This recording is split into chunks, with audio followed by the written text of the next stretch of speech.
बिस्मिल्लाहिर्रहमानिर्रहीम। नबीना से पर्दे का हुक्म क्या है?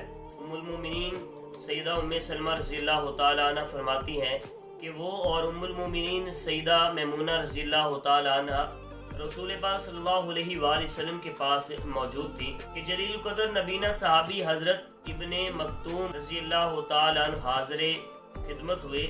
रसूलुल्लाह सल्लल्लाहु अलैहि वसल्लम ने फरमाया कि तुम दोनों इस सहाबी से पर्दा कर लो।